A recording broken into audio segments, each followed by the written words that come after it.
All right. So first and foremost, very interesting day, right? Uh, my sincerest apologies for having to cancel class this evening. That's something I never want to have to do. Unfortunately, deployment and hot fixes stood in the way of me being present, both on campus and virtually. And I do sincerely apologize for that. As I said, that's never something that I want to have to happen during a semester. Unfortunately, it did. In lieu of that, we have our virtual lecture, our video lecture. And the goal of this lecture, and the goal of the lecture in general, was to cover two aspects today. And that is the features we need to add to our command line application, finishing our command line application for building the cards app, as well as opening a discussion about the midterm. I've been following along with the team selections and your questions in the Discord, and I truly appreciate all of that. But you'll notice if we look at that Google Sheet, there's a lot of yellow, which means that there's a lot of me showing concerns about some of the selections. And so I want to talk about some of those concerns and how we might pick a API that is a very straightforward, way to approach the midterm, like a good API selection for the midterm. And so I do have that available.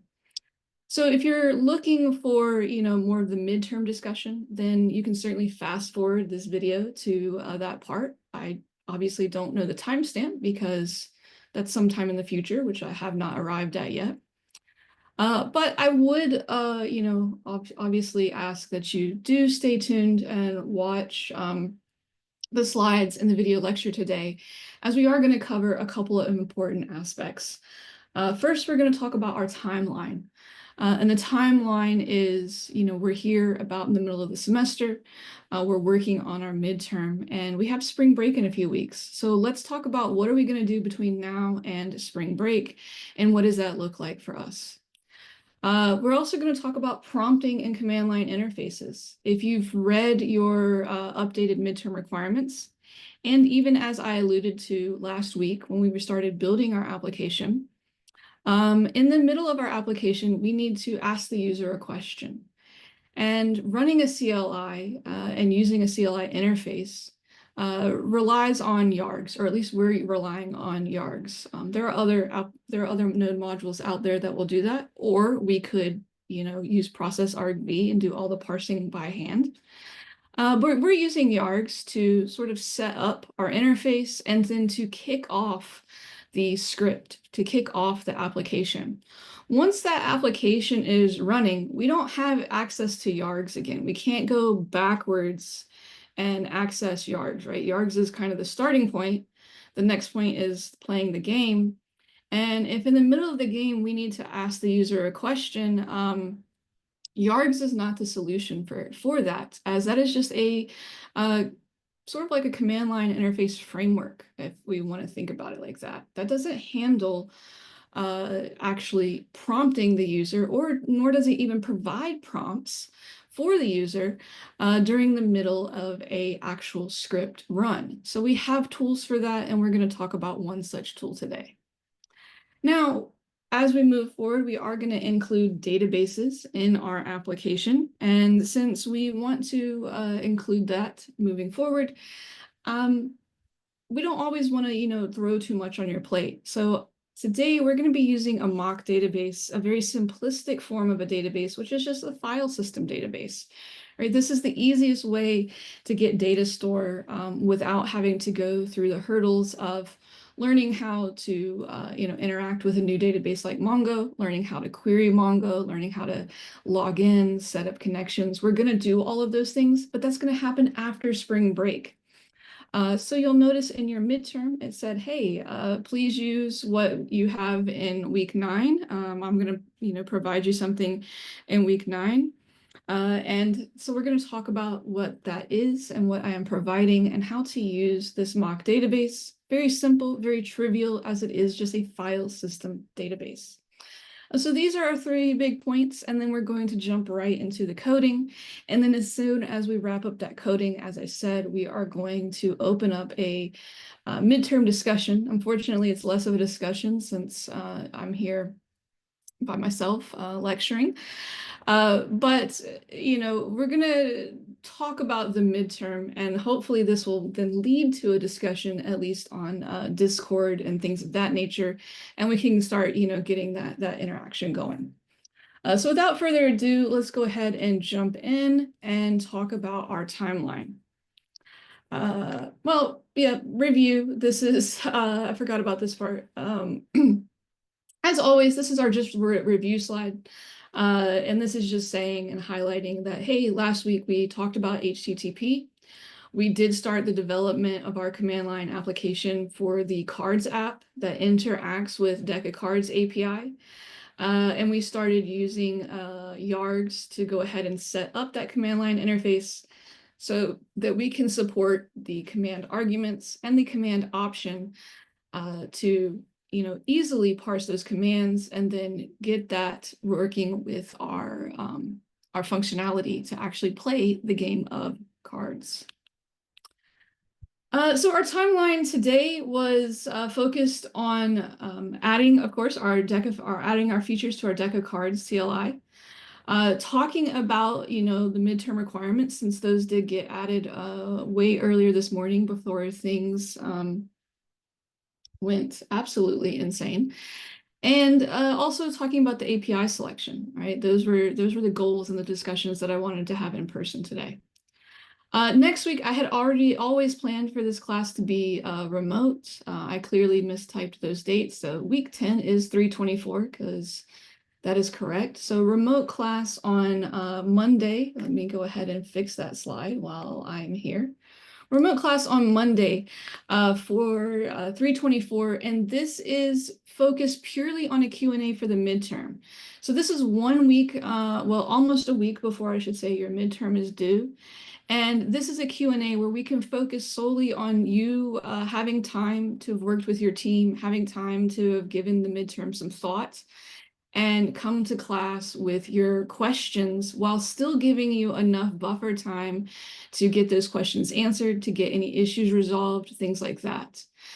This is me running a midterm demo, not you running a demo, of course. So I'm going to run a demo of the midterm that I built for CDN.js.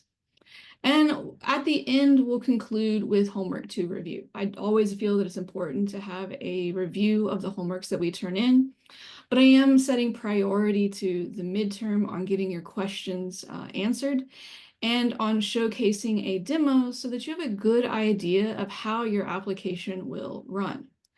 Then, of course, that following Sunday, right before we go on spring break, that is when your midterm is in fact due. So 11:59 p.m. Midterms due. And that means you're turning in your project and your video, right? Obviously, you're not coming to class on Monday, 3/31, because that's spring break. So I'm not going to see you week 11. We already know spring break is week 11, which means I won't see you until April. So unfortunately, right, kind of sad that I didn't get to be on campus tonight, but that's where we're at. So that's our timeline. But like I said, big goal today is prompting, right? So if you're not familiar with prompting, this is something we see happen when we run the command npm init. We get prompted, right? We get asked a series of questions in order to create our package.json. And so now we too would like to add this feature to our command line application. So since we're in the command line interface, this prompt is typically going to occur as a text base. That doesn't mean we can't have a little bit of design to it, but for the most part, it's heavily text-based. Then, ideally, those inputs are collected, and we're going to be able to take action with those inputs. Just like in npm init, what is npm init doing? Well, it's accepting our inputs, and it's creating that package.json for us and saving that into our project. So prompting always occurs after the CLI tool has been run. So the entry point is running the CLI, which we have set up our entry point last week. and we kick off our program, right? So it's the same concept again as npm init. npm init, you start the CLI with the command npm init. We are starting our application with Node.js play poker. And then during this execution flow, there's going to come a point where we need to ask the user to throw some cards away, to discard some cards, because they're in the middle of playing a game of poker and they need to start throwing away some cards. And so we need to prompt them to do this, and we need to accept their inputs and then process their inputs and take any additional actions. So for something like this, we can turn to a fantastic library that I personally like, very easy to use, and has a lot of nice prompts out of the box. This is something especially we want to use instead of having to build our own, because Inquire.js has pretty much every prompt type we can imagine out of the box, and they already have some nice built-in design out of the box. So here we can see Inquire is, of course, on NPM. It is a library that is designed around the whole concept of prompting. That is literally what it does best. And it has, again, all the types of prompts that you could think of. So yes, it handles plain text input. It has checkboxes. It has list displays. It has selections. It has password inputs, which of course should vary from a text input, because if you're inputting a password, oftentimes you'll notice if you've had to do this via command line, either it's not showing what you're typing or it's showcasing asterisks when you're typing, right? So you're not seeing the plain text password, which is a really nice feature, because if you are using a command line interface and you're in a public setting, you certainly don't want other people looking over your shoulder and seeing the password you're typing in. Furthermore, Inquire has the ability to customize the appearance of their prompts as much as you can on a terminal, right? We can't go insanely crazy there, but we could get some features. It allows you to customize the behavior, and one very nice feature is it allows you to handle validation. So we get a lot for free by utilizing Inquire. Inquire, of course, is going to be asynchronous, and we know that this has to be true because the moment we prompt a user, we're going to get a lot of real world time, right? Humans, comparative to computers, are extremely slow. So if you ask a question, even a very simple question, it's going to take a while for the user to make a selection, to type in an input, to do whatever. So a lot of real time is passing on this, right? Just like as we are prompted for our package.json, we know that a lot of real time is passing, because especially when I create it in front of you guys, I'm talking as I'm creating that package.json, which means typically minutes have gone by. And so we know that has to be asynchronous, which means we have to wait for the user to respond before we actually get the answer, the event that says, hey, here's the user's answers.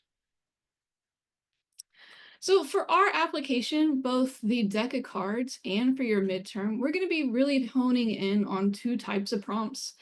And that's going to be the checkbox prompt and the list prompt. Not to say you won't need other prompts in your application, but I think the biggest prompt you're going to need in your application is going to be the list prompt. We're going to utilize, these two are of course different, and hopefully we'll notice the difference right away. The checkbox prompt will allow for multiple selections. And so that's something that the deck of cards application is going to need, because I'm asking somebody to throw away 0 to 4 cards, which means that they need to be able to make multiple selections. In your case, the user cannot make multiple selections. They can only select a single item. They're making a search to get some kind of data. And once they've made that search, they need to make a single selection to get more information on that. So therefore, list prompt is better, right? We wouldn't want to present them with a checkbox prompt, have them check several things only for like our validation function to say like, hey, you can only select one item.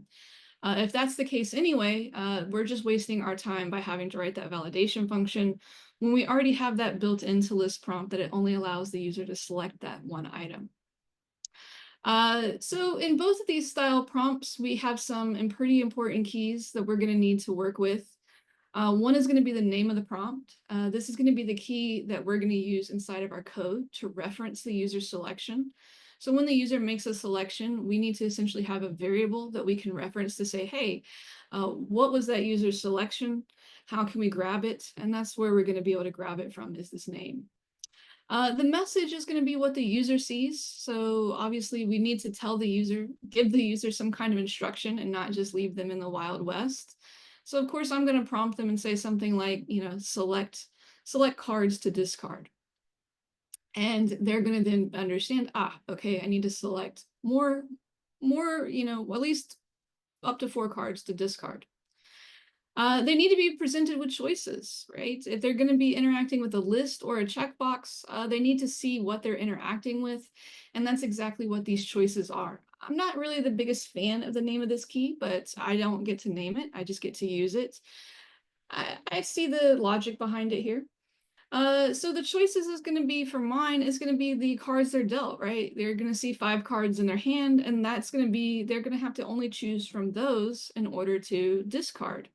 For your application, this is going to be the search results list, right? If they've searched for, some kind of cuisine or some kind of movie, they're going to be presented with that list. And if they want to find out more information on something, that's their choice list, right? That's all they can choose from. If they've searched for,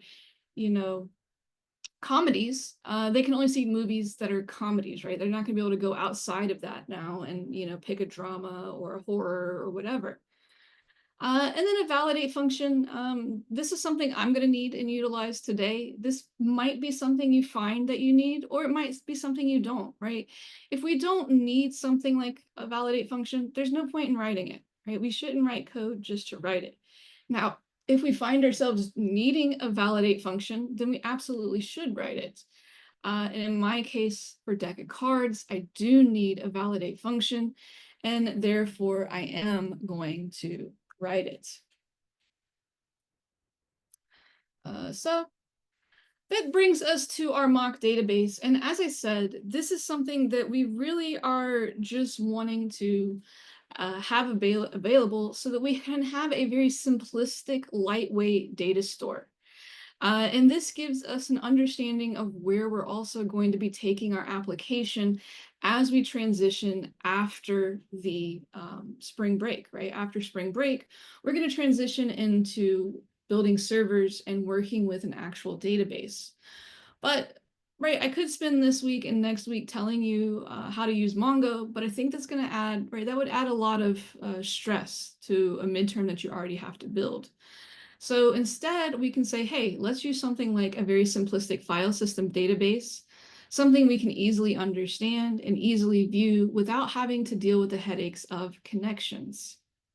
So that's why we're bringing in the mock database, is to have a data store, but yet without having to make that long jump over to a connection. So as I've kind of already described, right, it's a simplified way to simulate data persistence. Using a file system database, that's a stretch depending on your application. I suppose if you have a very simplistic, I'm kind of very divided. I guess that's why I'm pausing. Suppose if you have a very simplistic application where you're really not going to ever store too much data, then you could probably get away with a file system database. But again, there's a lot of trade-offs there, because if you start storing too much data, you're just going to bloat your application. It's going to make it smaller, and eventually you're just going to, have memory issues. Which is why we turn to databases, right? That's exactly what is designed for data persistence. And obviously that's not built into our application. So we don't actually have to worry as much about those memory issues and the bloat. But like I said, short term, we're going to use this just as a short-term bridge before we can get to talking about MongoDB. So in today's code demo, I'm going to provide you a file that I'm going to, of course, upload to Canvas. And this file is the one that your midterm references that says, hey, utilize the file from week 9. Well, you're going to have that file, and I'm going to link that in the midterm. And you're going to utilize that file to go ahead and start storing some data locally in your application for your midterm. So really to set up our mock database, this is very, very trivial. We're just going to create a folder called mock database. And then inside that folder, we're going to create a JSON file to represent different collections in a database. If you've never heard of the word collections in a database, that's probably because or you might not have heard of a NoSQL database, or you haven't had a lot of experience with NoSQL databases. In NoSQL databases, typically we call we call the things that store data collections. This is very synonymous with tables. So tables is for SQL and collections are for NoSQL. So you're going to set up a JSON file to essentially represent a table, aka a collection. Why? Because we're going to be using MongoDB, which is a NoSQL database, which therefore has collections. So this is why I'm using the word collections here. Each JSON file, since it represents a collection, inside of it, you're going to start it with an empty array.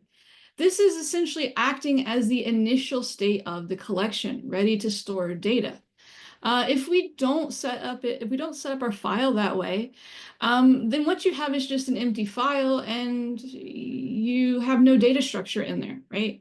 And when we think about, databases, we kind of think about them as, if we're going to pick between two data structures, we're going to pick the array, right? It stores a bunch of data, and it just keeps storing that data in there. Now, obviously, that's not the best parallel.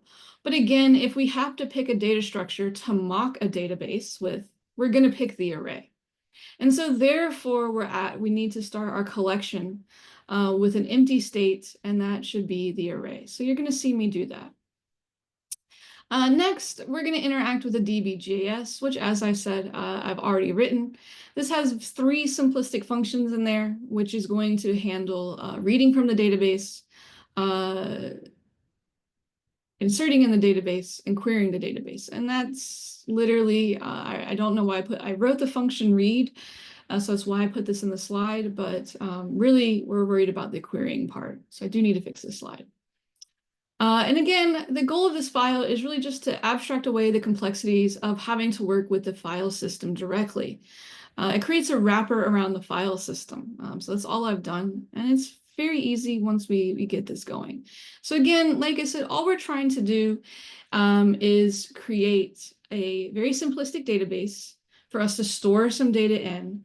And this is, a temporary bridge until after spring break, when we can get to talking about MongoDB and having real persistent data stored. So like I said, not too many slides today, and this is the overall goal, and I apparently have no idea what days are today, which makes sense. So we do want to make sure you understand the cards app CLI. This is the biggest application that's going to help you and guide you along the midterm. Right, we do a lot of work in Card CLI, right? I'm not just building this app for myself. I'm building this as a way to showcase things that we can do with CLIs, how we might want to interact with APIs, how we need to prompt, how we need to set up yards, how we need to interact with our mock database, right? All of this logic that I'm writing is meant to help you with the midterm. Obviously, it's not a one-to-one. You can't just take what's in my app.js or my API.js and say, oh, that should be what's part of my midterm. That's not the goal, but the goal is to showcase a starting reference point. Like, I don't know where to start. Okay, let me open the Cards app CLI and see how things are structured, organized, where we're going with this so that I can meet my midterm requirements. That's the whole reason I'm writing the application. Obviously, big thing is the midterm, right? Hopefully, Obviously, I've been very, slack on this because, I was not present yesterday, and therefore, I know there is still some finishing up of the API and team selection. It was supposed to be due at end of day today. Uh, is it yesterday? Oh, it is yesterday. So I guess that's why my brain said that. It's now midnight, past midnight. So the API selection was due earlier today, yesterday, technically, whatever, due Monday, right? It was due Monday. And therefore, I haven't been too, like I said, I haven't been too, picky with this, but we do need to wrap this up pretty quickly. So if you have not found a team yet, and you have not and your team has not selected an API, please do this ASAP. We need to be done with this process as soon as possible, so that especially you have time together as a team to look at your API, start formulating who's going to tackle what, and come next Monday with questions to the Q&A, right? That is really why we need to get this done. So I know, like I said, I've been a little slack on forcing this, but I am going to start going through it's the student list, making sure everybody's filled out the Google, or making sure everybody's name is on the Google form somewhere, and that they have a valid API and a valid team. So, I'm willing to, go to end of day Tuesday before I start, calling folks out on this, but please make sure you wrap that up pretty quickly, okay? So where are we going to start today? Well, we went ahead today and we took what we had last week, and that's exactly what I have today. So if you're wondering where does the code, if you always, code along, some folks do, some folks don't, and that's fine. If you're following along, right, we're picking up from last week. So we kind of paused last week, and now we're starting that same work over again. So if you've downloaded week 8, or you have the code you wrote from week 8, then you're ready to go for today. The only file I added is, of course, db.js, and we'll talk through that in just a minute. So here in week 9, all I did was copy my cards app CLI from week 8, and I pasted it into week 9 as a starting point. When I uploaded this last week, of course, I removed the node modules because I don't need to keep those inside of my application, because that's the whole reason I have a package.json, and so I can easily install the dependencies. So how do I go about installing my dependencies? Well, I just use the command npm install, and I should cd into the actual cards app thing. There we go. And now I use the command npm install, and it does actually work when you have a package.json. This one was like, I don't know what you're talking about, so it got a little upset. So now we have our node modules inside of our cards app CLI, and we're back to exactly where we left off on last Monday. So where did we leave off last Monday? Well, we built out our CLI, and I took the time when I got home that evening before uploading to go ahead and add some logical comments here as a guide for what is happening at each one of these like key areas, right? So really we have this command function, and this is probably the most complicated aspect when you first dive into Yargs, as we have our command argument. We have our command description, then we have our builder function and our handler function. And these were the things we talked through last week as we coded it up. And as I said, I wanted to just add some comments here as reminders from that talk. We also created our API.js file. Again, I added some just very simplistic comments here just to jog our memories when we started looking at this. So we are working with Deck of Cards API, and that means I'm working with two endpoints here. I'm working with the endpoint to build a deck of cards, and this endpoint in particular has 2 dynamic pieces to it. One is to shuffle the deck, and the other is how many decks should be included in that larger deck. Because if you play something like blackjack, that's typically a 6-deck minimum. But when you play something like 5-card draw or 5-card poker, like we're playing, that is a single deck, and therefore we just need the 1 deck. And then the next functionality I need is to be able to draw cards from that deck, right? When we start playing poker, you are dealt 5 cards or you draw 5 cards. This is just how the endpoint is structured. So the endpoint is called draw. It could have been called deal, but the developer of this API went with draw. So deal, draw, really synonymous in this case. We're essentially removing cards from the deck. And so this has a requirement of the deck ID. We need to know which deck we're drawing from. And then we need to know how many cards we should draw from that deck. And in our case, that's going to be 5 cards. And then we started our app.js. We didn't get too far in here, right? And that's because we'd spent a lot of work writing code elsewhere. So we have in here that we have our function play poker. And this is going to be the core of our application where we're going to really put all of our logic. And you can see that here, right? I started it out, and then I have a bunch of to-dos for what we're going to do today. So the first thing is we hard code a rule of 5 card poker. And you'll remember I did mention this, right? I said on the midterm, try not to hard code if you don't have to. But if you do have to, it's okay as long as it has reasonable and logical meaning. Here, this has both reasonable and logical meaning because 5-card poker is always played with only 5 cards, right? You can't deal 4 cards in 5-card poker. You can't deal 6 cards in 5-card poker. You have to deal 5 cards. So saying that this is a rule set in stone, well, that makes sense. And it makes sense why we're hard coding it, because that doesn't change. When we're playing 5-card poker, we're only ever going to start with 5 cards. The first thing we do is we get that deck of cards, and then where I ended was logging out the response from the API.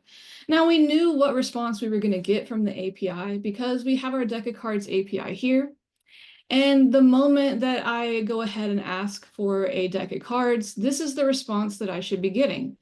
Success true is kind of redundant because if I've gotten this response, it's clearly successful. But again, this is what the developer decided to do. Here's the deck ID, which I do need in order to draw cards, so that's an important factor. This is an indicator telling me whether my deck was shuffled or not. And this is telling me how many cards remain in my deck. This is important because if we have a lot of people playing 5-card draw, eventually we would run out of cards. So it's a good thing to have here to know how many cards we actually have remaining in our deck. And then now we need to interact with this endpoint to actually start giving our user 5 cards.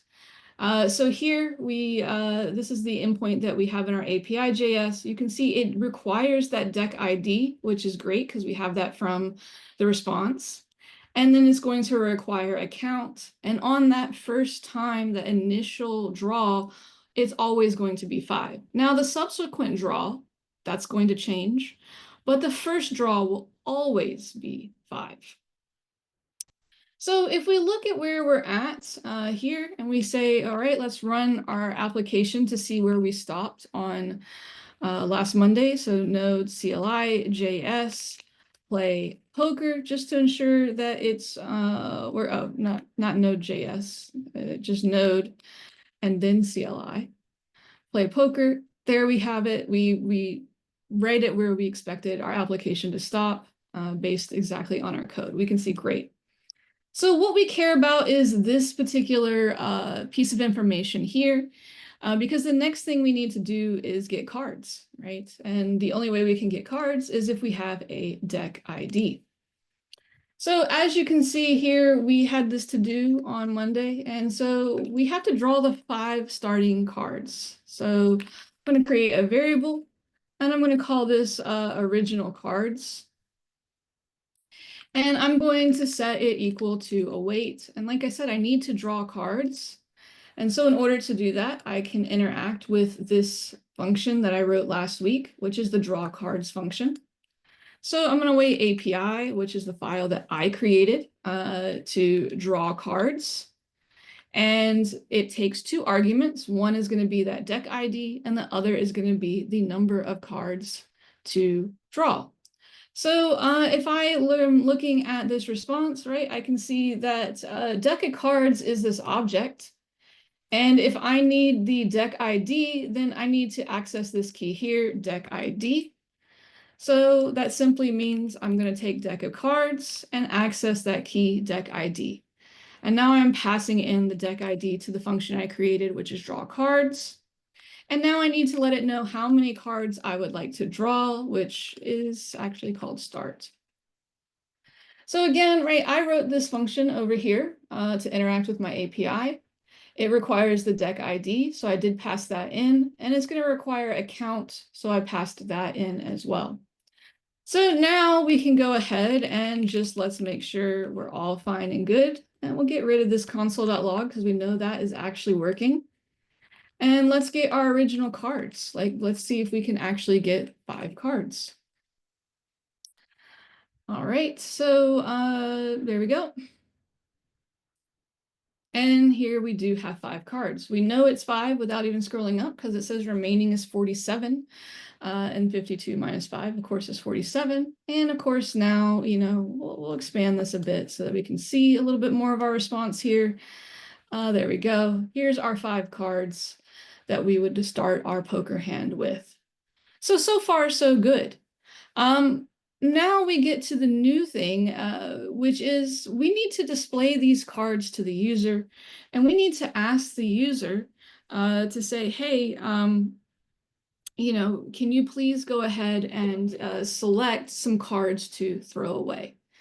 And this is where we need to prompt the user, right? The user is going to get this array as their choices, and then they need to make a selection from these choices to discard cards.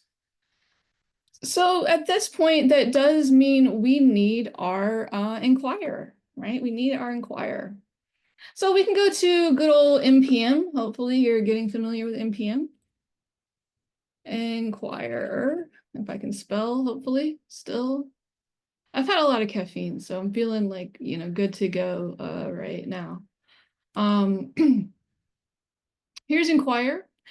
This is what we're going to be using. And as you can see, if it'll show you a lot of information here. This is how we can import inquire. It also has some other ways to import it, which it'll probably showcase down here somewhere.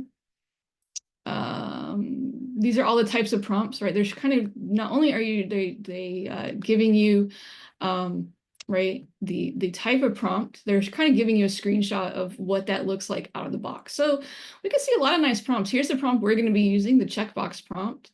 Confirm prompt, input prompt. They have the nice password prompt where they do the masking, right?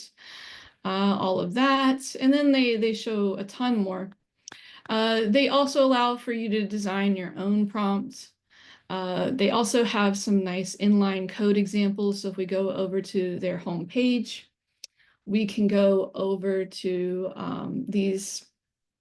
Is it in here? Is it in demo? I believe it's just in these various ones. So where's our checkbox prompt? Yes, here's our checkbox prompt. So they then show you, just the usage right here. So, if I wanted to see checkbox prompt, like I said, they have fantastic docs. This is one of the great things I like about Inquire.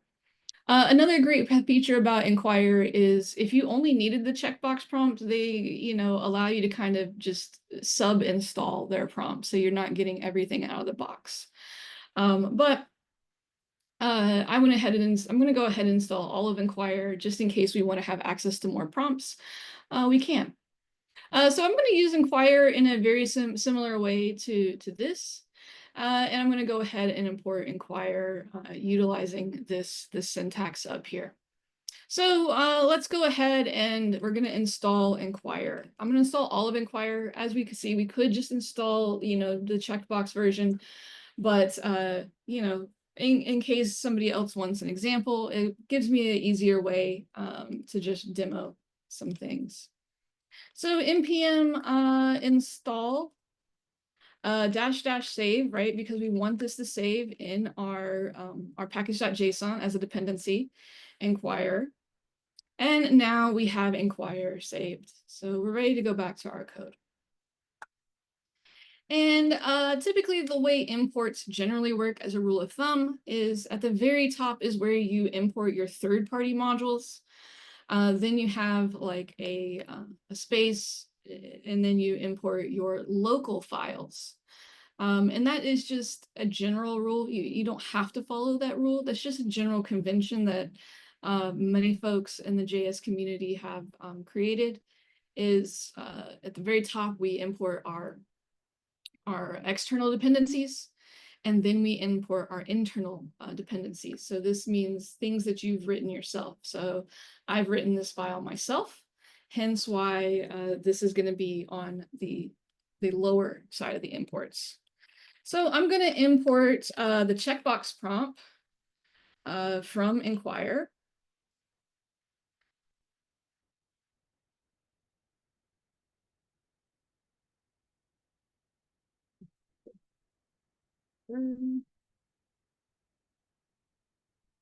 There we go. That's the one I want. And then again, I'm using checkbox because I would like the user to have multiple selections, right? If I only needed a single selection, I would have picked list. But I need multiple selections, hence why I'm going with the checkbox. Now I'm going to write a function in here.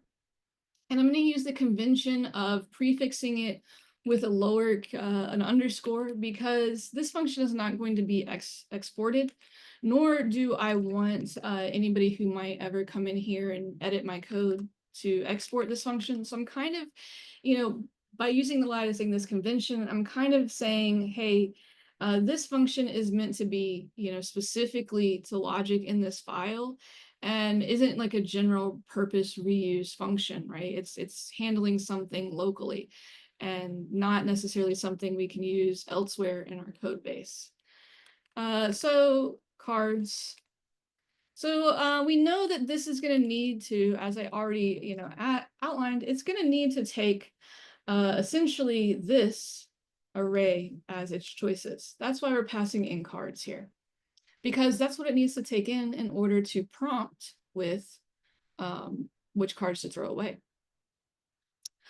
But I want to clean up these choices, right? When we present things to the user, presenting things to the user in JSON, users don't do JSON, right? That's our job. We deal JSON. End users, they're going to expect to see things, more friendly. And the more friendly way that cards are read is, 5 of diamonds, 10 of spades, ace of spades, 2 of diamonds, 4 of hearts. That's just the typical way we, kind of explain the cards to somebody, right? If you said, if I have a 5 of diamonds, then I know exactly what you have in your hand. The other important piece here is going to be this card.code. We talked about last week that this card.code is like a unique identifier because in a deck of cards, there are there's 2 through 10, and then Jack, Queen, King, Ace. And so that means, and the suits are, spades, hearts, diamonds, clubs. So that means using the combination of the value first combined with the suit starting letter, we can get a unique identifier. It is important to note that for whatever reason they chose 0 of spades here, I think this is to keep it a 2-code identifier. Otherwise, that would have meant that the 10 of spades would have had the only 3-code identifier. So that makes a little bit of sense. And I think 1 might have thrown people off a little bit. So 10 of spades is 0S, so it's kind of a unique one. But like, as we can see, AS, that's ace of spades. If you had a KS, that would be king of spades, right? JS, jack of spades. So this is like the unique ID. The card code is like a unique identifier, and this is gonna play an important role for us as we start to write our discard prompt. So as I was saying, we could feed that entire array into the checkbox selection, but by default, Inquire doesn't really have any kind of, it's just going to take an array and it's going to display it to the user. It doesn't have any magical way of knowing that you care about certain key value pairs in an array of objects. You can certainly feed in an array of objects to the checkbox prompt. However, it's just going to print it out in that same, non very user-friendly way. And we'd like to make this a little bit more user-friendly. And so for that reason, I'm going to use map here to get my cards to display in a very, very nice user-friendly fashion. So display cards, and that's going to be cards.map. And then I'm going to need each card. And now I can go ahead and open my function here. And I do care about what so this is where we're going to go back to the documentation, right? So here, going back to the documentation, where are we at here? Yeah. Okay. Now, here, what they do care about in this choices array, right? So you can provide a choices array in whatever fashion you like, really. Well, actually, it says it has to be a choice. I'm sorry. I think this has changed a bit because it used to allow you just to put in plain string, but I think now it's updated. So the choices array, pardon me, does need to be of type choice. And here they define type choice. What we care about is the name. And so the name, as we can see, this is the string name that will be displayed in the choices list. So this is like the pretty print, right? This is what the user will actually see. We care about this. We care about this particular display. We want the user to see something very friendly, very nice. And then the value, this is what we as developers care about. This is the unique identifier, the value that will be returned by the checkbox prompt. And as a developer, these things our worlds don't always align with the user, right? For the user, we want to give them a very nice, pretty print. I want to say that, hey, what should print out to the console should be like ace of spades. But what I really care about as the developer is not ace of spades. I care about the unique identifier, AS, right? I don't care about it saying two of diamonds. I care about the unique identifier 2D. And so here Inquire understands that, being developers that they are, and they go ahead and say, hey, you can display something really nice to your user while also getting the information you really care about. And that's exactly what we want to do here. I believe this used to be optional, and it would either take an array of string or an array of type choice, but they might have changed it. Anyway, moving on. This is what we're going to need to pass in. So that means I need to pass in an object with at least two things here, being the name and the value. Okay, so I need to pass in a choices array, which is a choice, which means that this is an object, so it needs to have a name and a value, where my name is for the user and my value is for me, the developer. So this means that I would like to then return, right, an object where I have a name, which is going to be for the user, and that's going to be the pretty print, which is going to be card.value of card.suit, right? So that's the pretty print. And then the value is going to be what I need because this is the unique identifier, and that's going to be card.code. Again, looking at my data here, right? I care about pretty printing, so I got 5 of diamonds printing out as the name, but the value or the unique identifier I care about is 5D, right? I don't care about anything else. I care about this because this is what I need as the developer. I need the unique ID. So now my display cards, it is a map. So it's taking in an array and it's returning an array of the same length.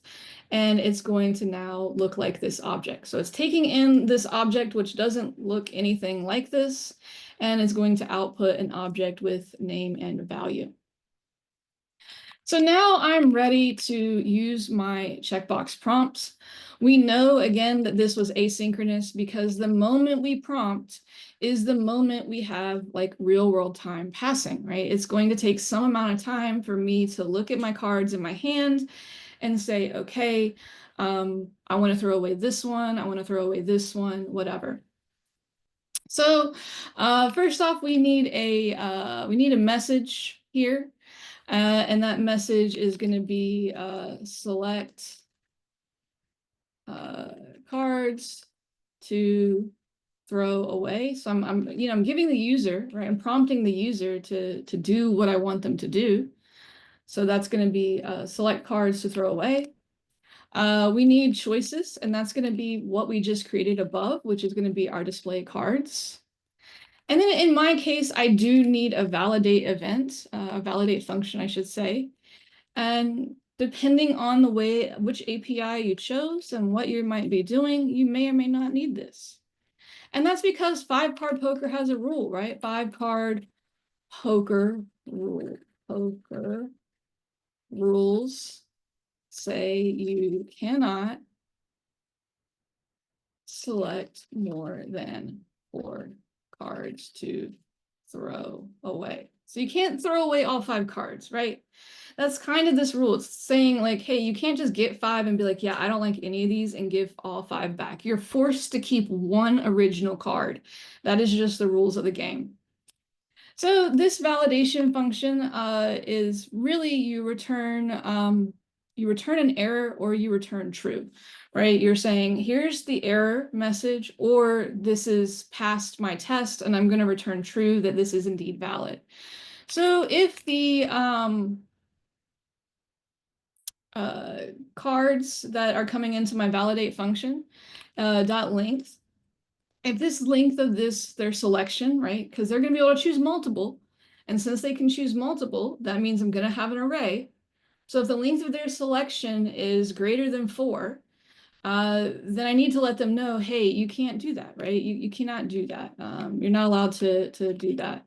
So then I'm going to return like a little simple message like you may only select up to 4 cards.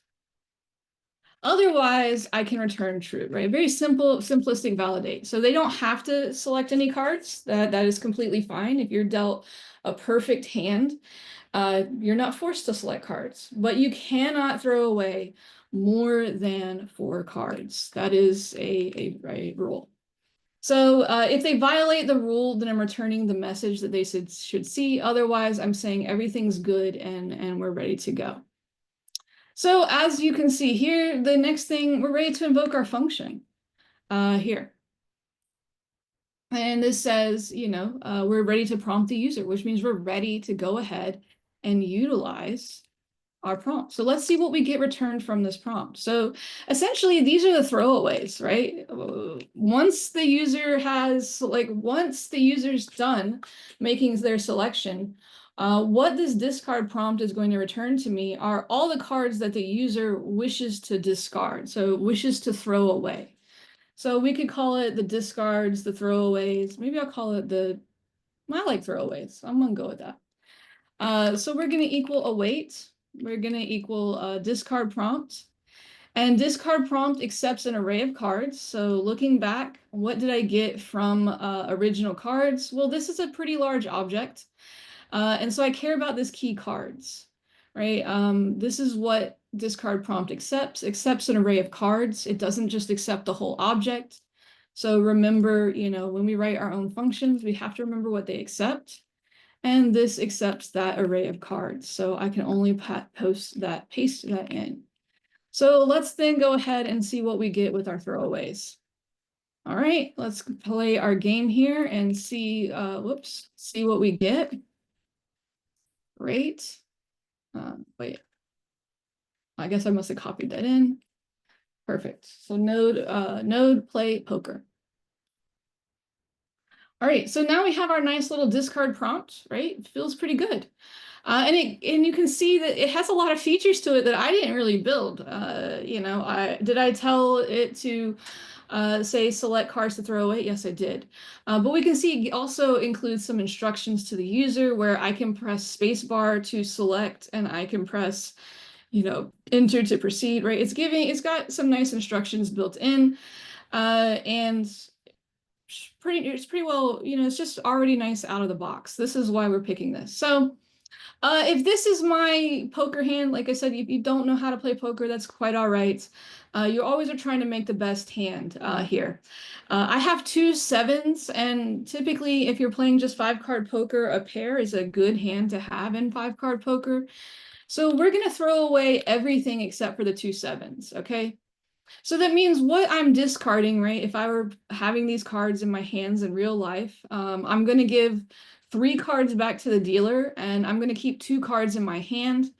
And so I'm going to keep the 7 of clubs and the 7 of spades, but I'm going to throw away the 3, 10, and king. So that means I expect my console.log to log out the unique codes for 3, 10, and king. Let's see if that actually happens. Console.log is not a function. That is true. And that's sad because that was a pretty good hand. And I'm very saddened by the fact that happened. But let's play again. Okay, not as good here, if you're into it. So I'm gonna keep the jack and the queen. So again, I'm throwing away 3 cards. But what I want to keep in my hand, I'm going to keep the jack and the queen, but I'm going to throw away we should keep the 10 too, actually. So I'm going to keep the queen, jack, 10, being very risky here. And I'm going to throw away the 7 and 4. So what do I expect in my log, if it will actually log this time, is I expect the unique codes for 7 and 4. And there it is. I have 7 and 4. Okay. Now, so that's perfect, right? That's exactly what I expected. So now I have what my user wants to throw away, and I have what my user's original cards are, right? So we have both of those pieces of information, right? This array is not mutated. This is just taking in some data and returning some data. So I have the original cards here. This is still an array of 5. And now this is an array of 2.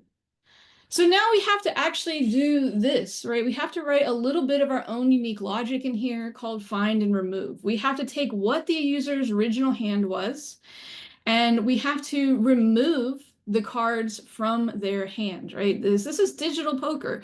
So the cards don't, it's not like regular poker where, you just take them and you put them on the table, right? We have to digitally remove those. So let's go ahead and write that function. And this function is just some basic JavaScript, right? We never know when we're going to need basic JavaScript, even when we're using Node.js. And this is just some basic JavaScript logic here. This is not an asynchronous function because there's no real world time. We're just doing a task. We're doing some processing. We're taking one array and we're kind of like removing some things out of it, right? That's all we're really doing here. So it's not asynchronous.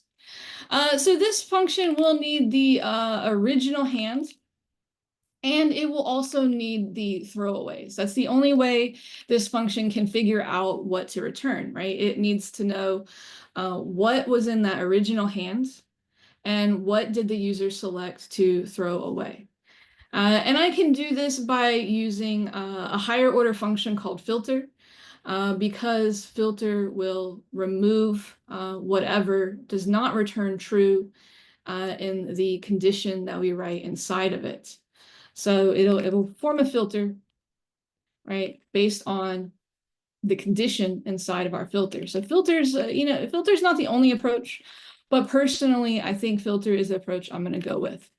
So I want to filter the card on the original hand, right? So I want to take the original hand, and I essentially want to return what the user does have in what the user kept, right? I care about what the user kept, right? Otherwise, I want to essentially remove it from the array. If the user threw it away, that's what I'm trying to remove from the array, right?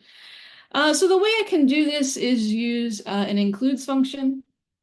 And so what I'm going to do, and the easiest way to do this, right, is the unique identifier.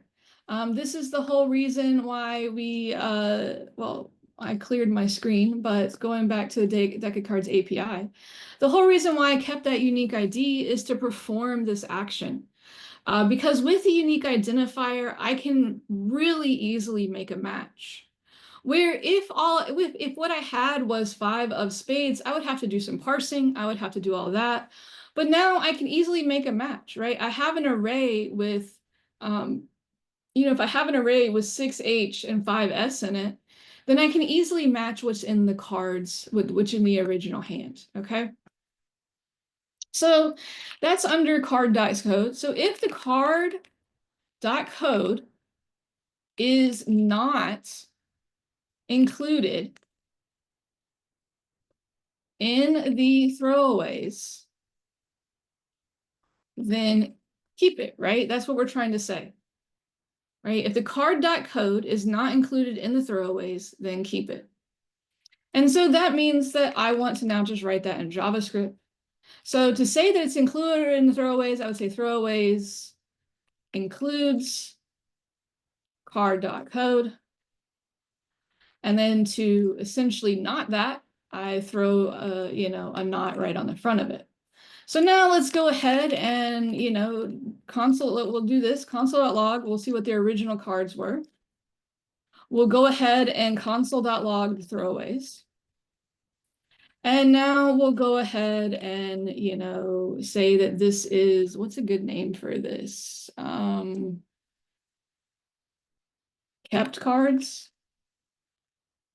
I guess. I don't know. Kept cards. It reads weird. I'm not sure I like it, but maybe filtered cards. I'm gonna say kept cards, although I don't love it. But anyway, find and remove, and we're gonna pass in the original cards.cards, and we're gonna pass in the throwaways. And now we're gonna walk through this one more time slowly and see what comes out on our console here. All right. So clear this out and let's go through it one more time. All right, so this is going to be my initial cards, right? I can see these initial cards up here. I can also see the initial cards right now here. This is a great hand because I got 2 kings. So these are cards I want to keep, right? Right, what should log on line 2849 is these 2 kings, right? That's what I want to keep. So I'm going to select to throw away the 6. I'm going to select to throw away the 9. I'm going to select to throw away the 4. So my original hand includes these 5. And what I would like to do is I would like to go ahead and, essentially throw away those cards. So my throwaway should have the 6H, the 9C, and the 4H. And so what am I passing into find and remove? Well, I'm passing this array into find and remove. And I now perform a filter on this big array here, where each item that I'm going to filter on is the card. And I specifically am looking at this card.code. And I'm saying, hey, if this card.code is not included in this throwaways array, then keep it, right? And so therefore, kept cards should now be the 2 objects, which are these 2 objects right here, right? That's what I expect to get back on this next console. So we're going to go ahead and hit enter. And there we have it, right? So that's what I threw away. And now what is kept? These cards here. It's very good, right? Very good. So this is perfect, right? I wish this had been the game that I played as my final hand, right? But we haven't gotten to the final hand yet. So far, hopes we're pretty good, is what I'm hoping for. And we're understanding the logic happening here. So now, right, now I have to do a little bit of work here to draw the same number of cards that were thrown away, right? So I need some new cards, right? I need these new cards, these redrawn cards. So const Um, redraw card. No, I have the function is called redraw cards. Oh no, the function is called draw cards. So original cards, well, we'll call it new cards. If those are original, these are the new cards. So new cards then is going to be await API dot draw cards, right? Because we have to draw cards to replace it, right? Draw the same number of cards that were thrown away because we have to create a final 5-card hand. So if I throw away 3 cards, I need to redraw 3 cards. If I throw away 2 cards, I need to redraw that many cards, okay? And so my draw cards, again, it expects 2 arguments here. One is going to be the deck ID. We have that right here, right? Boom, we're playing from the same deck. So that's exactly what we're going to do. We're going to use this deck ID. Now, now this has to be a number, right? How many cards do I pass in here?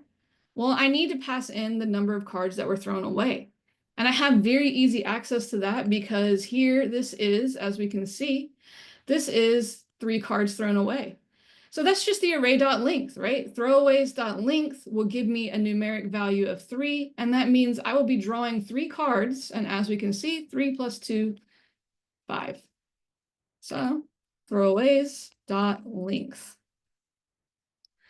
So console.log, new cards. Boom.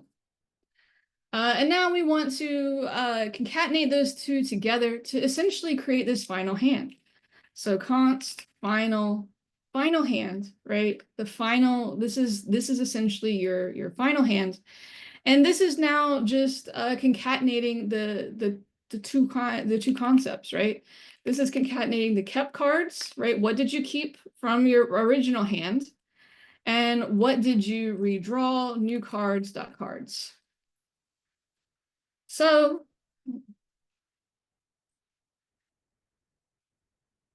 boom. All right. So here we go. Let's go ahead and now get this going. Okay. So hopefully we're getting really close here. So here we have not a great hand. So I'm going to keep the ace. That's all I'm going to keep. It's just going to keep the ace, which is 1 card. So I'm throwing away 4. I'm keeping 1. So that means I expect new cards to be 4 cards. And of course, the final hand should include that ace of hearts, right? So go ahead. And we can see there's the ace of hearts that I kept in that final hand. And here's the 4 cards I'm redrawing. 1, 2, 3, 4. And I got very lucky and I drew another ace. So I have a pair of aces. How lucky am I right now? That's a very, very good hand for a 5-card draw. So now I do have 5 cards. Now this is a pretty terrible output, right? And one of the things your midterm says is don't be printing JSON to the console. That's ugly, right? People would not want to play this game if they had to look at that ugly JSON print. So let's go ahead and pretty print this. So const, we'll call this pretty prints, pretty prints. And we'll have this go ahead and we'll take cards. And just to make sure that, we're all like good and stuff, we're also going to take remaining. Because I think this is just a nice little checker, a nice little sanity checker that we're using, right? Because if I start with 52 cards, and then I, draw 5, then I have 47. And if I draw more cards from that, right, it should continually count downward. If that's not happening, then something's wrong with my deck. So this is kind of like just a sanity check, and the reason why I'm printing this. So we're going to go with a little console.log. Let's give it some nice little spacing here. 1, 2, 3, 4, 5, 6, 7, 8, 9, 10. I don't know. I just giving it something. Now we're going to write a little for each function. So cards.each. For each card, let's go ahead and give this a nice little pretty print, which is really just going to be the same thing that we did for the display print to keep it, keeping it consistent. So I'm trying to follow all the rules that I, set in place. So card dot value of dollar card dot suit. And then we're going to console.log at the very end of that. We'll go remaining cards, and we'll go ahead and take remaining here. And then we'll just like put another like little breaker in here like that. All right, there we go. So now we got a nice little pretty print going. So let's do that. And now let's go ahead and say we got our final hand, which we know. So final hand is that. And then we do need to get the remaining cards from that final hand, and we can grab that from new cards. So that's going to be new cards dot remaining. So let's pretty print the original cards too, right? Just so that we like are kind of all on the same page here. So that'd be original cards dot cards and original cards dot remaining. Boom. Give it a nice little pretty print here. All right, let's go one more time. We're getting really close. All right.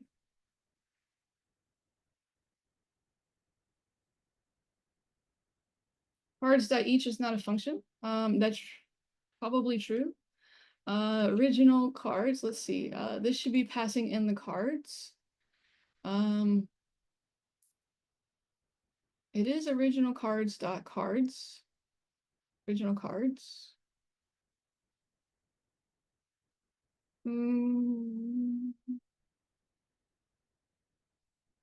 That's definitely, did I spell something wrong here? Cards. Let me just go back and look at the error one more time. So error is on 49. It's coming from 49, so it doesn't like this.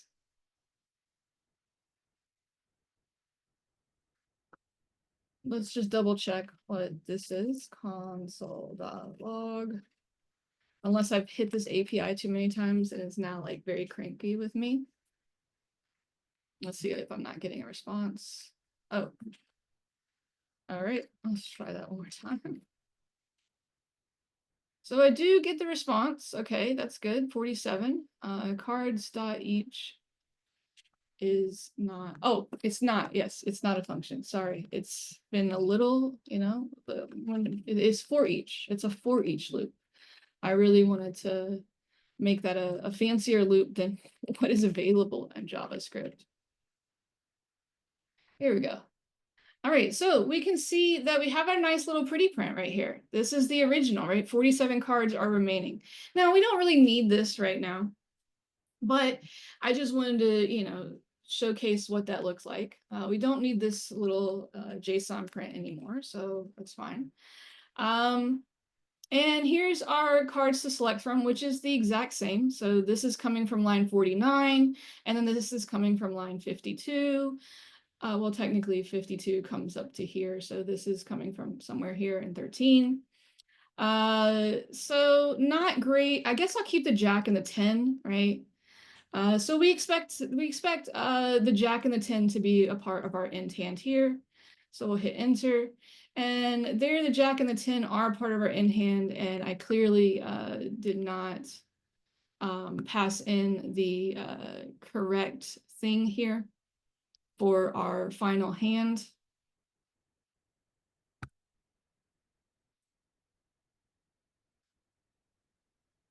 But that clearly does work. Final hand cards is 44, so that was there. And then let's see what I got. Final hand here. I spread. Oh, I didn't spread this one. Sorry, that would be why. You got to spread both the arrays out. Let's try that one more time. That was a very silly mistake, which during the wee hours of the night, I will make silly mistakes. So we have a pair of 8s. Let's go ahead and keep that. And we'll go ahead and see what this comes out like now. Perfect. So we're on a good track, right? we went ahead and we threw 2 cards away. So since we threw 2 cards away, that meant we had to draw 3.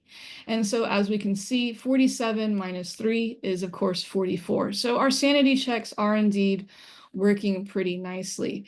So we have this nice little pretty print here for our user.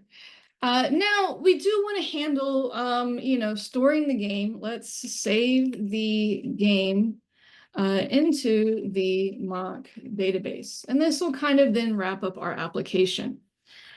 So that means in order to do this, we need to do a couple of steps. One is we need to create inside of our cards application, we're going to go new folder, and we're going to say mock database. Right? It's a folder. Right, and inside of this mock database, we were going to create a new file. And then we're going to call this file something maybe like poker games. Like what will, it's kind of like, what will we call this table, or what will we call this collection in Mongo? Well, I would probably call it poker games, right? It's a kind of like a poker game history. And so this is a JSON file. So pokergames.json. And then we said really to kind of initialize this, file as being an empty collection, we need to put in an empty array. And that kind of sets everything up to then interact with this guy that I wrote, which is db.js, which is not here because I did not copy it over. And so let's go grab it. Let's go paste it. There we go. And so here, I give you a lot of comments so you understand. I'm using JS doc style comment strings here. So this is what you would typically see if you're in a more developed repository. And I thought this would be more helpful to give these styles of comments, to give a description, to describe the parameters, to describe the return types, and to describe any errors. So this is very, very formal-ish JS docs. This is pure using, vanilla Node.js, so we're not using any kind of third-party module, so you don't need to install any of these items, right? This is file system from Node, this is path from Node, and this is URL from Node. All of these are the way to just really interact with file system in a very trivial manner. This is kind of a unique concept here. So if in CommonJS, you'll sometimes see this variable of _dir_name. That's available if you use CommonJS, but it's not available when we use type module. So what I'm having to do is essentially build up to this variable that we would get for free in CommonJS, right? If I hadn't decided to use ESM, I really wouldn't have to do all this work here on line 7 and 8. I would just have this variable available to me for free.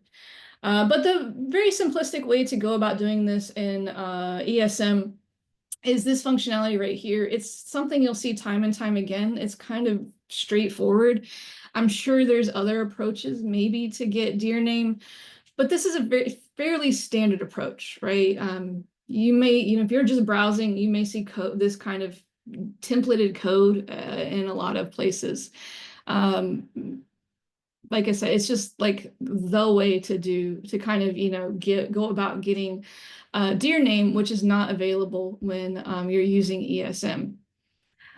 So we're just achieving the similar functionality in this logic here. I can't really speak to more on it. It's just, common. So this right here is why I'm asking you to also name your database mock database, right? You'll notice that your midterm says create a folder called mock database. Well, that's because, I had to pick some name and I picked mock database. So if you decide you really want to name your database like my database, well, you're going to start getting errors when you interact with this file. So please, I know you guys like to go off script and create your own function names and do all this. And I appreciate that. I like the ingenuity and cleverness. But this one time around, right, I'm going to need you just to create that folder called mock database, okay? And that way, everything will be pretty seamless when you start to interact with this file.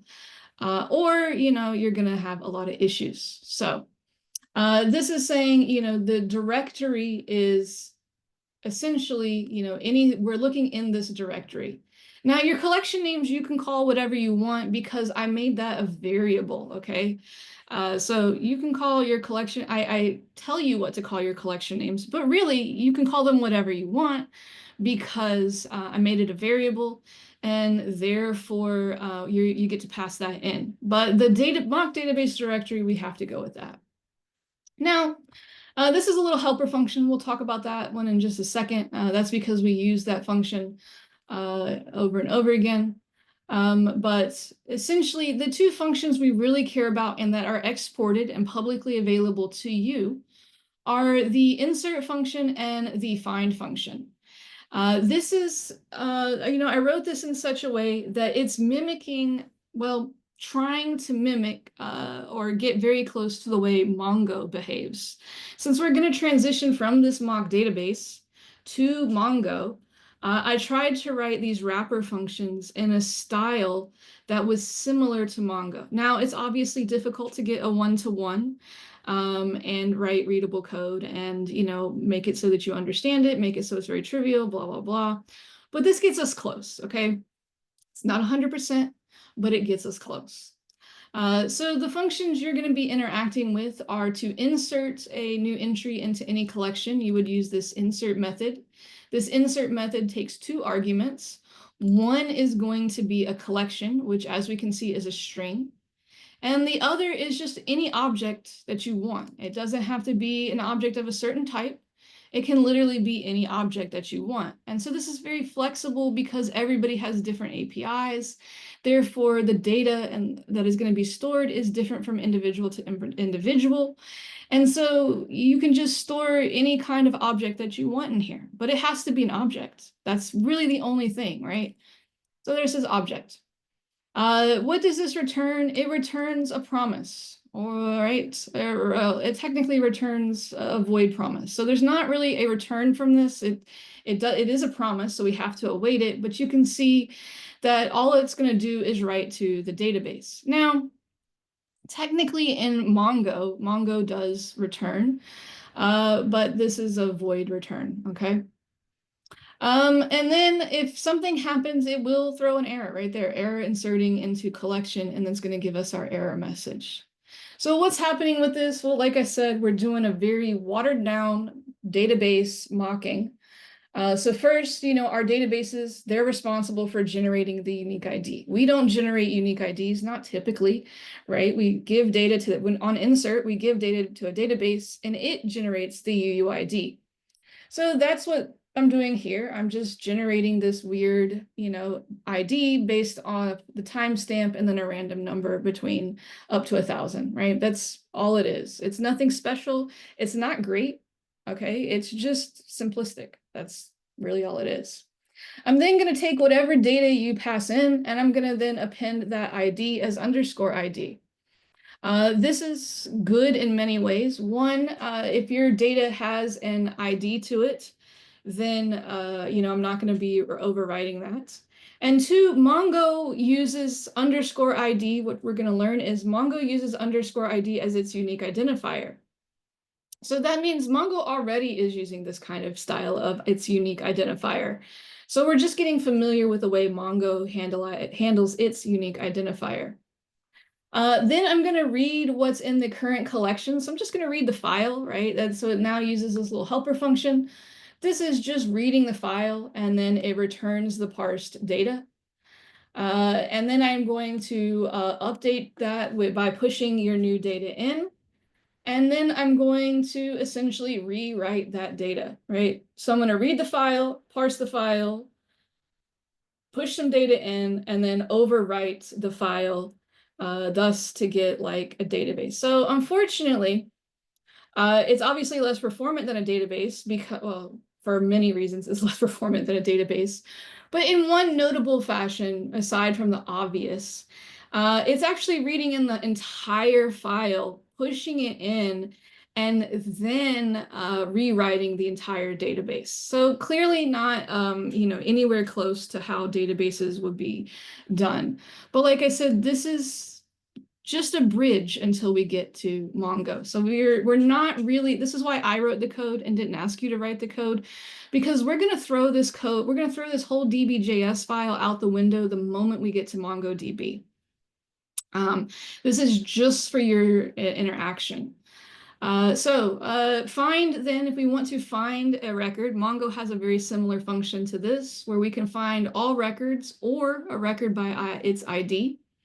And we're using a similar, very close to way Mongo does it as well.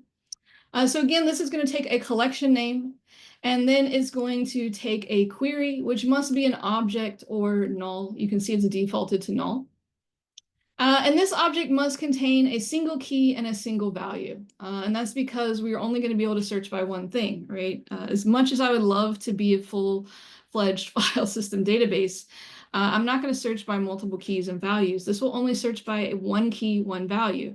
Now it'll search by any of the key values in there. It's just only going to search by one of those. So you could search by the ID, but you're not really going to have access to that, so you don't need it. But really, you already have some access to what's in your data, and that's kind of what you're probably caring about. So you're going to be able to be searching by something that's in this object here, right? So if you're searching by name, you would just say name whatever. I'll give you an example of that. And then we're going to just destructure, this object here, because what I really need is the key value. So I have to do object.entries. I get the 0 position. That then puts my key value into an array. Destructuring it gives me both the key as a string and the value as whatever value you passed in. I then just perform a very simple, filter to get all the matching records. And therefore, it's now going to return the matches. I could have done a find here, which I would have been okay if we want to just, I might update this to find. No, this does need to be filtered. So this should be, yeah, this is fine. Yeah, this is good. So this is going to return an array of matching records, or it's going to return an empty array if nothing is found, right? If you don't pass in a query, it's going to return all the records. So very simplistic database. That's kind of the goal. So we want to now interact with this thing, okay? So let's go ahead and interact with that here. And we want to save our poker game. So it's pretty straightforward and easy, very easy to use. So first we're going to bring in our DB. And since we're going to use both the functions in the DB, we're again going to bring it in as db.star. So import as DB from, and then this is locally. So that's going to be db.js, right? This is our local file. And so now what do I want to do? I just merely want to write to the database. So it is asynchronous. So I'm going to go db.insert. And I want to insert into this collection. So my collection is called Poker Games. Obviously, the JSON is implied. So you don't need to pass that in, right? I know there can't be text files. I know they're not going to be PHP files. So the .json is implied. So we're just passing in the actual file name, not the pathing. And then I need to pass in an object of any type. And so I could then, what should we pass? What should we save in here? Right? I guess that's like, what do we do? We could save the final hand, but I'm not sure that's terribly interesting. So let's create an entry here. And let's kind of have like a nice little history. So we'll have like the original. And this will be like the original cards, right? And then we'll have the final. And this will be the original cards dot cards. And then the final hand will be the final hand. And then the remaining here will say that's how many cards were remaining from the deck. And so that's going to be new cards dot remaining. New cards dot remaining. There we go. So we're going to look at we're going to save the final hand. We're going to save the original hand of cards, what the final hand of cards was. And we're going to say, you know, how many cards were remaining. Now we could deduce that. I'm not going to say we couldn't deduce that because we could have deduced that from looking at the original, seeing what they kept. But maybe this is just easier because then we could easily know how many they drew because math, right? 52 minus whatever is remaining is how many they decided to discard and draw without having to really go through and look at all the data inside of these objects. So now we'll save this object into the database, this entry. Perfect. That looks pretty good. All right, so let's play a game of poker. And all right, so we got a 3 and we got another 3, so we're going to keep that. And here we go. db.insert is a function, should be a function, unless I didn't do some exporting correctly here. That is a function. Wait, what did it say?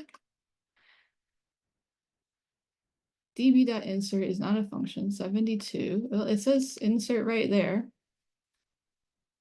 Is my, okay, this should all be in a little line here. Just want to make sure I'm importing it correctly. And then let's go make sure I did import it correctly up here. So import star as db from dot dbjs, yes. And then, yeah, it even knows the function call. So that's kind of weird that it's like, it's not a function because it's like, yeah, there's the call right there. It sees it. Right, it's able to see it.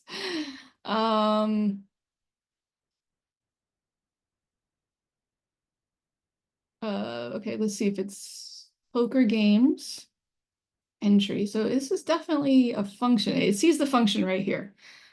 So I'm not so sure about that error message. I'm feeling a little like that's a lie. Otherwise it wouldn't be able to, you know, just give me this data here. Let's see. Did I miss anything when I pasted over my file? I don't think so. So I have all my imports.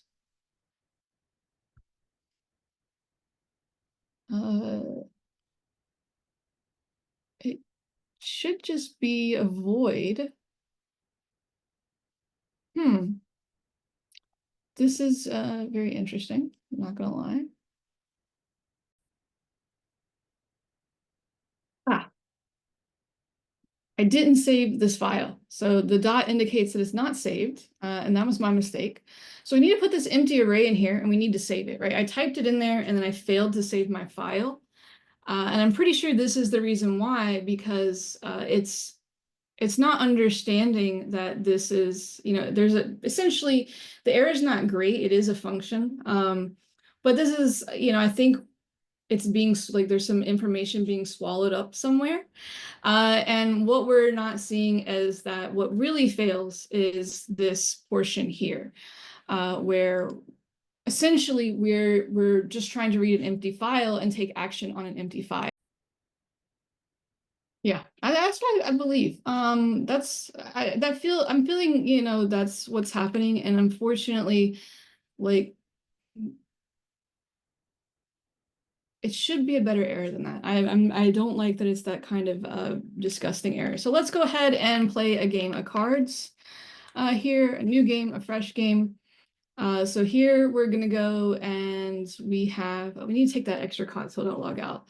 Okay, so let's go ahead and keep our sevens. And now that's our game. So did I keep the sevens? Am I losing it now? We'll keep the jack just as a sanity check. Okay, what am I logging even here? I think I've logging the wrong thing now. I've broken the whole application. All I'm trying to do this. That's silly. Okay. Okay, so let's get rid of that.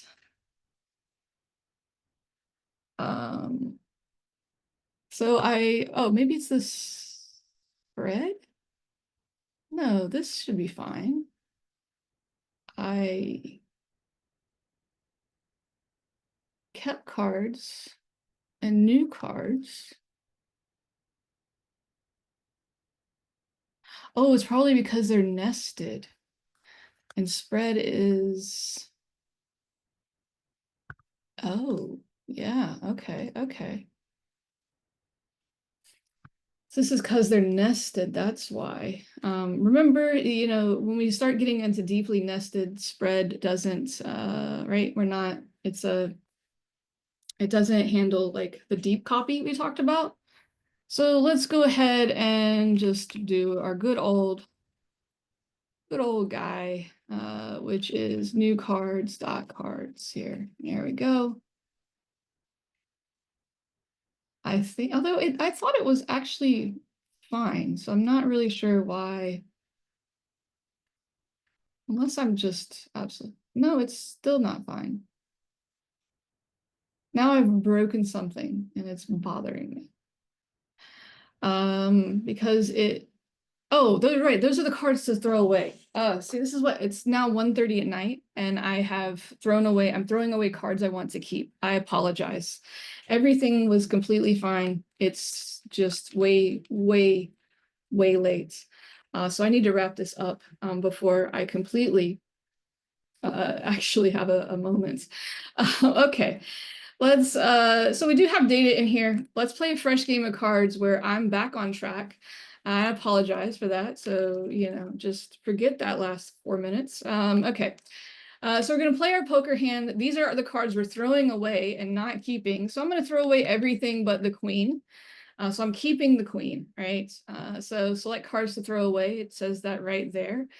And so now we've thrown away those cards and you can see right here, it has written to our database. And we can now, we'll format this. Whoops. Yeah. Why didn't you not format? Control-Shift P, format document. There we go. And we can see here's our original hand with our original cards as objects, our final hand with our final cards as objects. Our remaining is 43, and then this random unique ID here is that. So we'll play one more game just to make sure it is working. Hopefully we'll get a better game. Okay, we got 6, so we don't want to throw those away. We want to keep those. So I'm going to throw away the 3, 5, and ace. Although, you know, I could get rid of the 6 and 6 and try to go for, I mean, I could keep 1, 6 and try to go, throw both away and try to go for a 2 and 4. But I think keeping the 6s is better. So we're going to keep the 6s and we're going to play. And yeah, so 6s is the best we have. And now we have 44 cards remaining. And you can see it went ahead, read the file. And we have now 2 games in here. There's the first game, there's the second game, 2 entries right there. So I don't need to save that because I don't want to write over top of it. And so now if we wanted to write a, you know, how could we find information from this, right? We could write a quick little thing that says like export const find, or we'll go with poker games played, right? And this will be like we're going to export this and utilize it in our CLI. And so this will take an optional remaining so that we have a way to search, you know, quote unquote search remaining, we'll say equals null. So we just want like a quick and dirty way to find games. So const poker games. Oops. I apologize because it is super late and here I am. I was hyped up on caffeine, but you know. So we want to use our find method, which does take poker games, where it takes our collection name, and then it takes a way to search. And remember, we said we could search on any key value pair in our database that we wanted. And so if I go over to my database here and I do a quick format, uh, again, because my data, because it's a very simplistic little mock database, it's not going to have it's not going to have the best features. So when we're talking about the searching on key value pairs, we can't really search a nested object. So all we have in this, we couldn't search original because it searches just by the key name and then the value. And the value of, the array you pass in and this value here, they're going to be two different values. So that's not going to ever match. So we need something that's, pretty much primitive. So I could search on remaining or I could search by ID. Now, since I won't know the ID because that's not getting returned to me, maybe people want to find games on like how many people had, perfect poker hands dealt to them. So where like the remaining hand was 47 cards, right? Because their first hand was so perfect. Or maybe they want to see like, well, how many people had the worst poker hand where they had to throw away 4 cards. And so their hand, wasn't so perfect, right? So we're going to search by remaining. It's not the best search. I'm going to agree with that. But it gives us a concept. So the key that I want to search on is called remaining, right? So that is what I'm going to pass in. And then the value is going to be, well, we're going to call this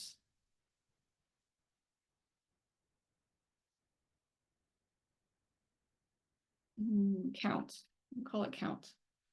I just don't want to name it the same thing because I wanted it two different. I wanted this to like be a little bit easier to read. So we're going to search on the remaining and we're going to search on the count. Now I can't really do this, right? This is not a great way to do this because, count, right? All I can pass into db.find is I can either pass in an object. And if I try to pass this in, then this would say that I want to find where the remaining is null. But that's not really what I want, right? I'm trying to say, hey, if count is null, then give me all the poker games. But if somebody actually asks for a count, then give me the remaining with that count, right? So I could say like const query is going to be if count, right? Or I could just say count if count if counts, yeah. So if there's a count, then go ahead and format this so that it looks like that. Else, it's just count. And now I can actually pass in a valid query, right? So this is going to say, hey, if somebody actually gives me a count, then create a query where I'm looking for the key remaining and the count is whatever number that they passed in. And well, I should really say if count is not null. Because they could put in 0, and that would be a valid thing. So if count is not null, then go ahead and give me that numeric value. Otherwise, just say that it's, null. And so this is going to say, okay, well, find will either find all the records in the collection or find what you're wanting. And so whatever we get, let's go ahead and console.log, and we'll just console.log our poker games. Now, this is not the prettiest print, but I'm running out of time. And so maybe before upload, right, we already know how to pretty print. So perhaps before upload, I'll just clean this up. But for the moment, we're just going to, roll with this not so pretty print. And we're going to go back to our CLI, and we're just going to create a quick little, like a quick little entry into it here, right? So CLI, so we already have this one command here. So that's great. And now we want to add a second command. So we're going to add a second command. And maybe this is going to be called, I mean, I hesitate to call it history because I feel like I know where that's going to go with you guys. See previous game. Yeah, let's go with the results. See previous game results. And let's go ahead and do a quick builder here. And so we're going to take a option on our builder. So this is going to be yargs. Oh, yargs are, yep. Oh, I need a comma. So this is then going to be yargs dot option. And we're going to do an option for count, right? That's what we said we wanted, count. And so then we're just following the same option steps that we did up here. So we got to pass in that. So for alias, we'll go with C for count. We'll go with a describe of C results by remaining card counts. And this is type. This will be, we're going to cast this to number. And I'm pretty sure it is number. There's yards, number, great. And the default value,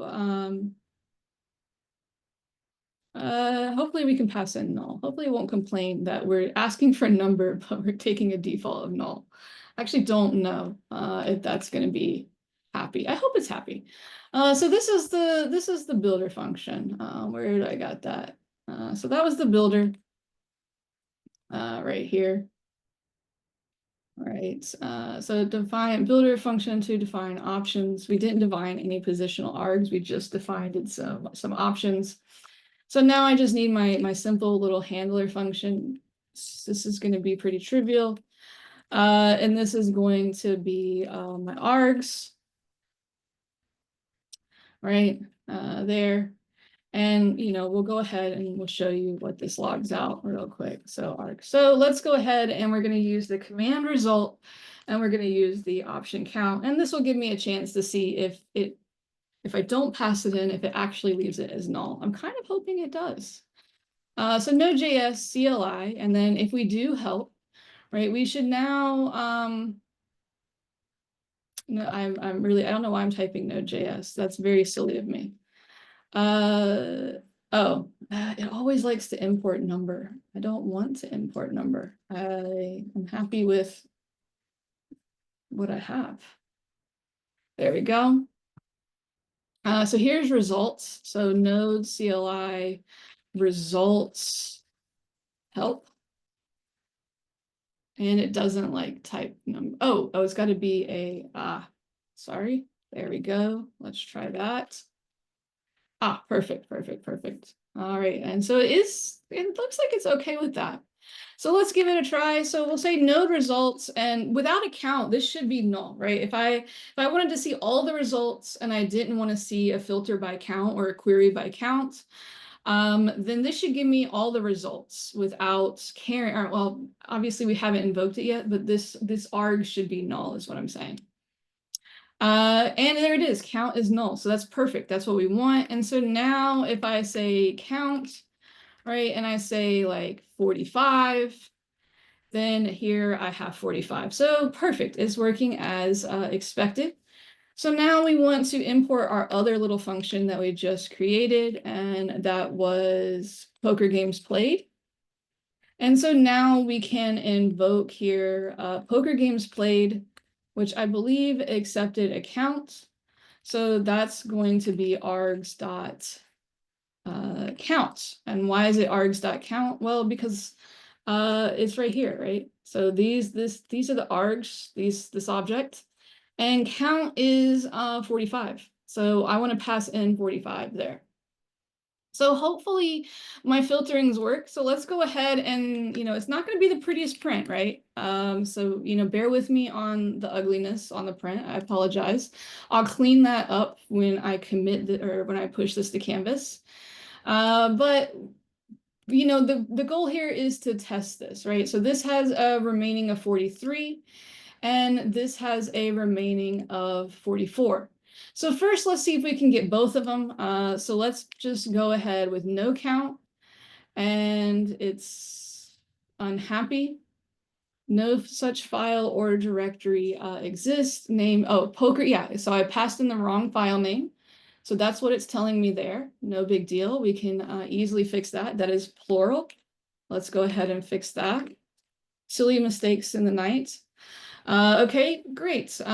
This is my array of 2 objects, and this is a good question, right? Somebody did ask that their thing always prints out like object object. And that's because when you start getting to deeply nested objects, whoops, it your terminal just doesn't, it's not going to do that anymore unless you start, really forcing it to, which is fine because I didn't actually care about seeing those big blobs. What I do care about is like, hey, we're able to get our array of data. Oh my goodness, our array of data from the database, right? And so here's that first entry of 43. Here's that second entry with 44. So I was able to get everything. All right, one more time just to, oh my gosh, no, I don't want all that silly. So that's everything. So let's try to just get this 44 game, right? This 44 game. Let's make sure that our results count. We only care about that one, and there it is. So that's what we did. We were able to have this, history search.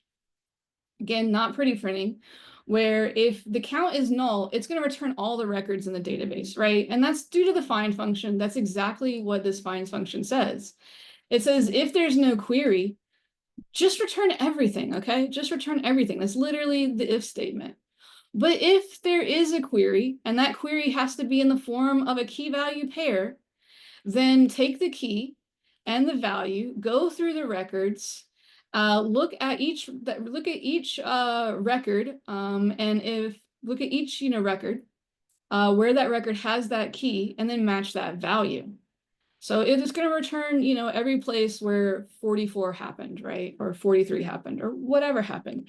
And if I try to find something with a count of 52, it's going to return an empty array because that doesn't match, right? And so the DB is, like I said, very, very naive. It's a very naive database, a very simplistic database, very, straightforward file system database. Nothing too fantastic here. And it's not meant to be, right? This is why I didn't want you guys to have to write all this code, because I'm not in the habit of having to ask students to write a lot of code and having to throw it away. But this, so you can throw away, even though you're going to be throwing away some of your work, as in the transition, you're not going to be throwing away a lot of it, right? You're still going to keep a lot of it. So if this is just getting rid of the part that you would have to definitely throw away, because we are going to get rid of that. Okay. So that takes us to where our application is. So let's go to the midterm. I know this video is extremely long, and I am extremely exhausted, but this is very important to me. Actually, I'm going to leave it here, and I'm going to create another video called Midterm Demo. That'll just save you the fast forwarding. So yeah, so this is going to be our lecture, and then I'm going to create a second video to separate these two, because I'm a huge fan of separation of concerns, and I feel like that is a separation of concerns. And I'm going to go ahead and do it right now. So I'm just going to stop this video, and I'm going to go ahead and, make sure that I just had to double check that my microphone has been on this whole time, and I think I didn't see it move, and I had a slight panic because sorry. So I'm gonna go ahead and stop this video, and then we're gonna go ahead and I'm gonna right away do a new video. So we have our midterm video. All right, so thank you.